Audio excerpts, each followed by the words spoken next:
Assalamualaikum warahmatullahi wabarakatuh. Perkenalkan, nama saya Vina Rahmatika Mary Aisyah Afni. Pada video kali ini saya akan menjelaskan tentang perencanaan pemasaran jasa, integrasi, segmentasi, targeting, dan positioning dalam perspektif kualitas layanan. Pertama, kita harus paham dulu kalau pemasaran jasa sekarang itu enggak hanya fokus soal fungsi layanan, akan tetapi lebih ke pengalaman pelanggan. Jadi pelanggan itu nggak cuma mau dapat layanannya saja, akan tetapi bagaimana pelanggan merasa nyaman dan puas. Karakteristik jasa sendiri itu ada 4. Yang pertama ada intangible, nggak berwujud kayak barang fisik. Yang kedua ada heterogeneity, layanan bisa berbeda-beda tergantung orang yang ngeberesin. Yang ketiga ada inseparability, produksi sama konsumsi, layanan itu berlangsung bersamaan. Dan yang terakhir tantangannya adalah menyamakan harapan pelanggan dengan pengalaman nyata yang mereka dapetin. Terus kita juga harus ngerti tantangan kualitas layanan yang sering disebut serviqual. Ada 5 dimensi utama. Pertama ada reliabilitas, jadi layanan harus bisa dipercaya dan konsisten. Asuransi, kepercayaan dan kompetensi dari penyedia layanan. Yang ketiga ada responsiveness, kecepatan dan tanggap terhadap kebutuhan pelanggan. Terus ada empati, perhatian sosial dan empati ke pelanggan. Dan juga ada tangible, bukti fisik yang mendukung layanan itu sendiri. Selain itu juga ada model kesenjangan yang sering dipakai buat ngecek kenapa pelayanan bisa nggak sesuai dengan harapan.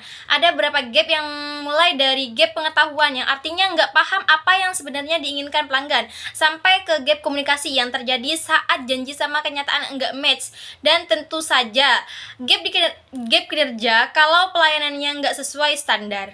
Selanjutnya kita masuk ke segmentasi pasar.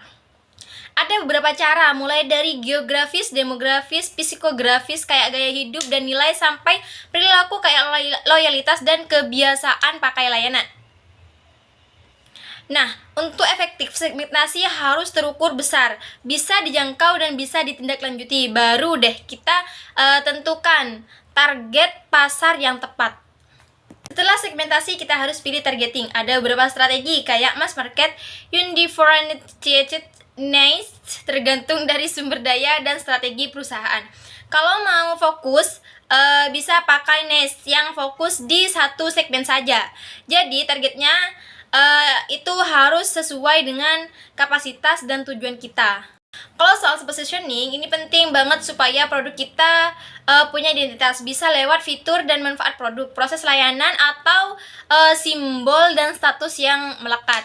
Ada 3 tipe positioning, yang fungsional yang fokus manfaat nyata, simbolik yang terkait identitas dan status, dan juga ada experiential yang bikin pengalaman berbeda. Jadi kita harus milih cara diferensiasi yang tepat.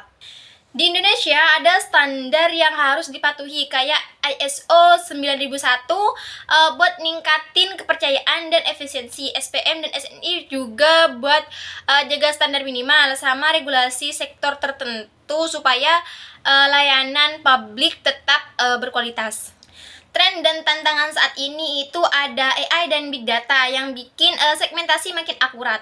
Terus sustainability juga jadi nilai tambah. Tapi ada tantangan kayak privacy data, apalagi buat ngumpulin data psikografis yang sensitif. Kesimpulannya, supaya pemasaran jasa sukses, kita harus sinkronisasi antara strategi segmentasi, targeting, dan positioning sama kualitas layanan. Fokusnya harus ke dimensi kualitas yang sesuai target pasar, supaya pelanggan tetap puas dan juga loyal.